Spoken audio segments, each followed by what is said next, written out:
Hey, hey, hey, good morning, good afternoon, good evening, wherever you are.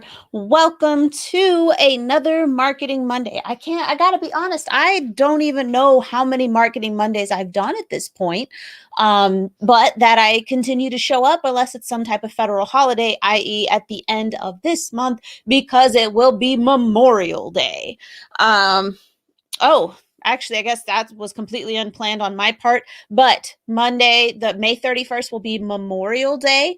And that is actually the day that we honor fallen service members here in the United States. So just keep that in mind. That's for the fallen service members. And then in November, we celebrate Veterans Day, which is to celebrate all of our service members. So just something to keep in mind. Quick marketing tip for you. If you've already got that planned out, just go ahead and review and make sure you've got your focus, your Memorial Day focus on the right person, the right group of people.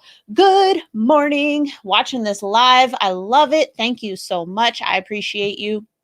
So before we get into today's topic, which I'm really excited about because I've actually been talking about it more on Clubhouse. Oop, another marketing tip.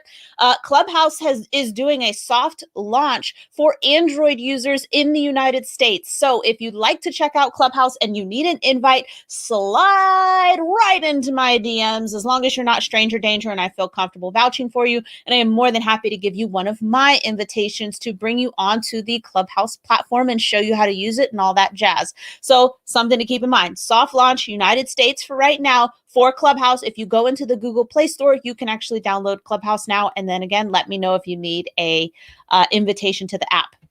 Some quick announcements. We've got new podcast episodes up. So on Thursday last week, Sylvia gave us her top Instagram pet peeves. And then today, what went live is the live stream from last year about the false promises of marketing tactics. So if you missed that as a live stream and you want to download it, stick it in your pocket and do some outside chores, go ahead and download today's podcast episode on the false promises of marketing tactics.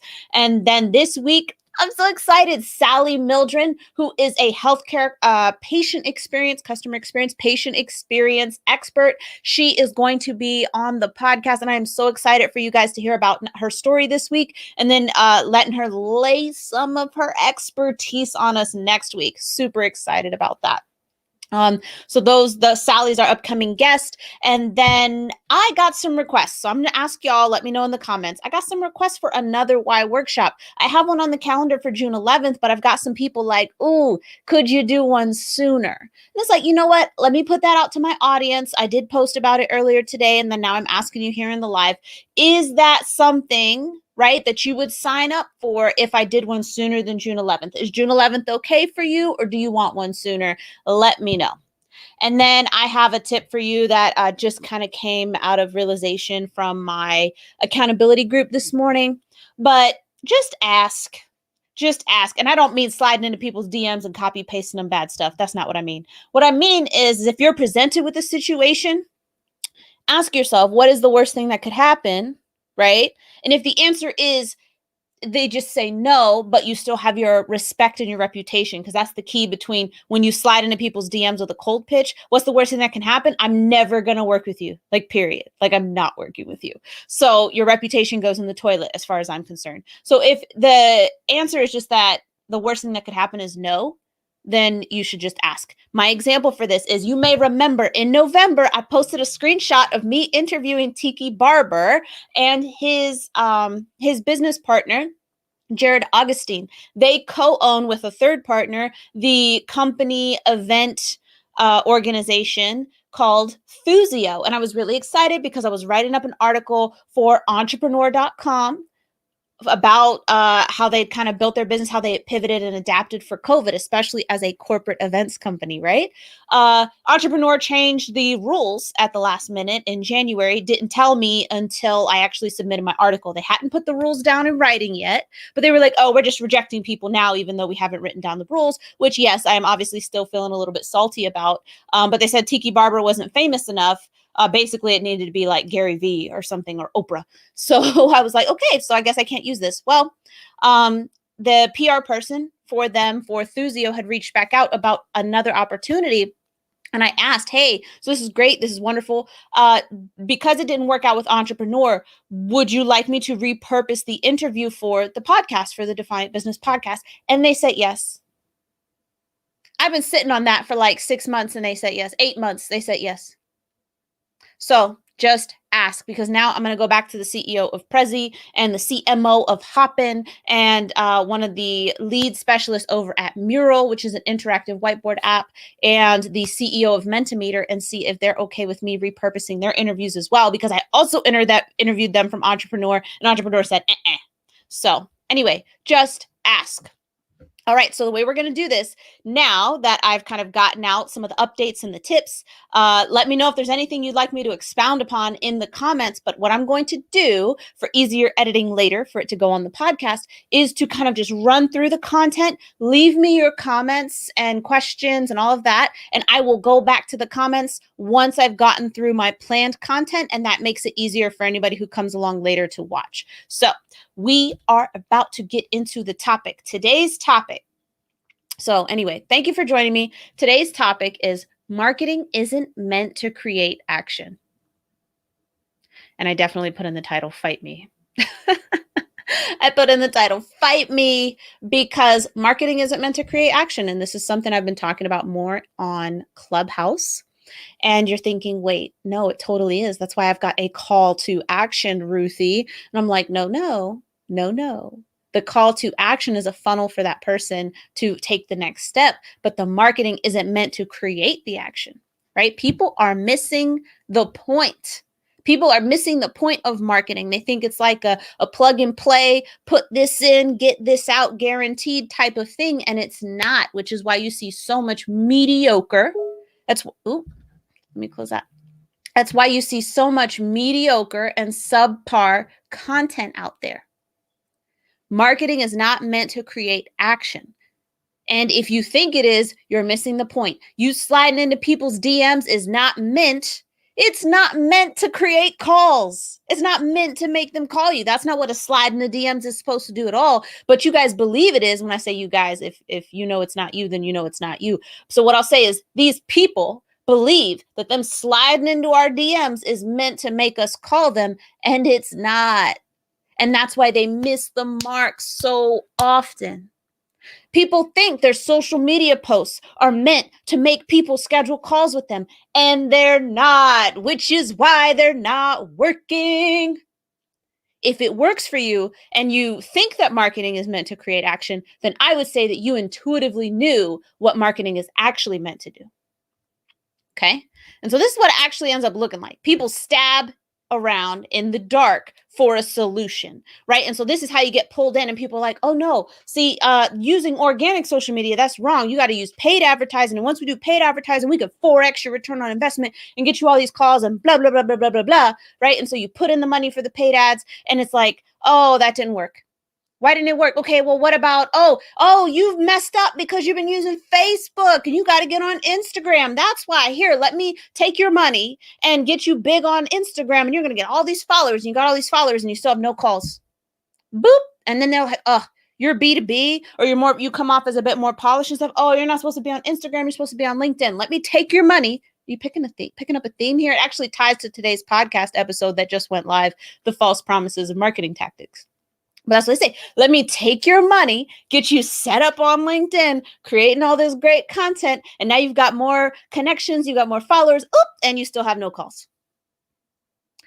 Whew, dang, that's rough. So this is what it looks like. You stab around in the dark, playing with all these different marketing tactics instead of doing what needs to be done. And that is because marketing causes emotion, which leads to action. Marketing is meant to cause emotion, which leads to action. That CTA at the end of your content, the end of the video, the post, the TikTok, whatever it was, that CTA is meant to funnel the new emotional energy that your marketing caused and give somebody something to do with it now. That's it. Marketing is meant to cause emotion. So when I tell you that emotional intelligence is really important to marketing, I mean it. I mean it. Marketing causes emotion, which leads to action. When you make it marketing causes action, you actually remove one of your ways to measure effectiveness. Because if you create a piece of content and you do it under the premise that your marketing is meant to cause emotion, which then leads to action, and you don't get enough action, you don't get any action, you don't get enough or whatever it was that you wanted, and again, you're looking at it from the lens of marketing causing emotion, which leads to action. You get the action. Did you cause the emotion? Let's recap. Let's review. Let's take a look at that content. Let's take a look at that campaign. Did we do what we were supposed to do in terms of empathizing with our audience? Did we show them that we've been listening to them? Did we show them that we care about what they care about? Did we write this in such a way that it appeals to their emotions and also offers something for their cognitive brain to rationalize? Did we do those things? We think so, but we still didn't get the action. So now what do we need to do? Let's get some audience feedback. So you see, you've got these next steps like, hey, I don't know if you saw this post. Can you give me your feedback on it? How did you feel when you read it, when you watched it? How did you feel? Do you have any idea why people didn't really take action? Was there a place where we thought we were clear that we weren't? Did we cause the wrong emotion? And then you get into things like performative marketing. Performative marketing typically causes an emotion that it's not meant to. Right? It typically causes an emotion that it did not mean to. So, marketing causes emotion, which leads to action. That is what I have for you today. It's a really short one today. Chris is going to be like, Ruthie, this episode's so short. But I mean, really, it's very forward. Like it's simplistic, right? And it's simplistic as a concept, harder to execute in reality. And that is because most marketers, most entrepreneurs, most salespeople are not as emotionally intelligent as they would like to think. I said what I said, and I'm not sorry about it. Are you empathizing with your audience when you write that post, or did you just write it to hear yourself talk? Are you empathizing, or did you just want to run your mouth? Are you actively listening and giving them what they asked for, or are you giving them what you think they need? And yeah, maybe you are giving them what you think they need. Are you connecting the dots so they can follow that yellow brick road to where you're at? Or they just got to make the leap themselves? Marketing causes emotion, which then leads to action. That's the big message for today. Okay, so I've got a few comments. Yes. All right. Yes. Okay. So somebody pointed out for the missing the point section, the other aspect, especially on Instagram, the followers could also be bots, which is a whole nother thing that's completely radically inauthentic. Be careful about throwing money at these tactics and not carefully examining how these things are going to be executed. Because like, so for example, I had somebody reach out to me about my podcast, and I have yet to let a cold pitch onto my podcast, but I was intrigued because this person had 50,000 Instagram followers. And at the time I had like 400. And I was like, oh, wow. And they're interested in my podcast. Let me check this out. 50,000 Instagram followers. And all of the posts that this person had posted had like 10 likes and 3 comments. So either these are all bots paid for fake accounts, or they are people who really don't care about you. And so they don't comment. Okay, another question. How would you separate marketing that causes emotion that doesn't lead to action for cases of a manipulative style of marketing? So, all right. So honestly, this is mostly intent. And this is where the emotional intelligence aspect comes in, because you can understand you can understand tactics that are rooted in emotional intelligence. But when you are truly an emotionally intelligent person, part of that is wanting to do good for other people. Part of that is wanting to do good for other people. So marketing is always meant to cause some type of emotion. But in the case of manipulative marketing, you are actually trying to get somebody to do something, whether it's in their best interest or not. A radically authentic entrepreneur, somebody who really has their clients' best interests at heart, would never do that. That's why I get on calls and I'm like, hey, you actually do sound like a good fit for this program, but not yet because of XYZ factors. I turn people away. I tell them not yet, not right now, or maybe I can refer you to someone who can help you with this other problem that you have that you need, right? Yeah, like don't get me wrong, of course we need marketing, but for example, if you're getting enough sales calls, right? You're generating enough leads, you're generating enough relationship types of opportunities, but you're not able to actually move them from the conversation to a close, if that's again what's in the best interest, you probably need to talk to a sales consultant, you know. So oh, haha. You just went into that right out. Yep, I sure did. But no, it's okay. I think it's worth clarifying when you look at manipulative marketing, which does cause a lot of emotion. Are you doing it against that person's best interests? So with product style marketing, one of the differences we'll see is like Nike can do a great commercial and I can choose to go out and buy shoes that I can't afford, but Nike's not really involved in that part of the decision in terms of me determining if it's a good fit for me or not.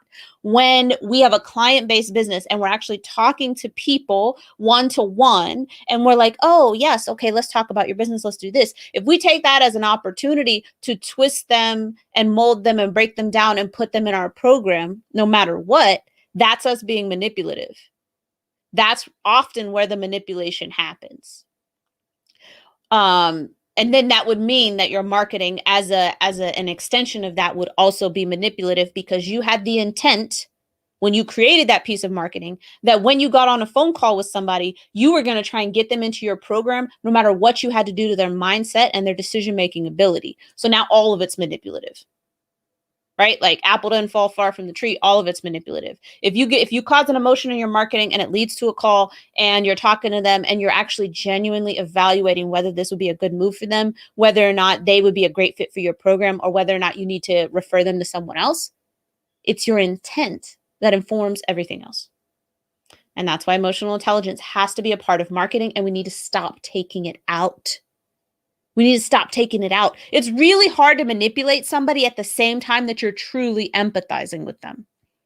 And by empathizing, I don't mean taking their emotions and learning how to spin it and flip it and twist it so you can take advantage of them, because that's not empathy. That's not empathy. So when you're truly empathizing with somebody, it's like next to impossible to be manipulative in the way that we're seeing in this industry so much. All right.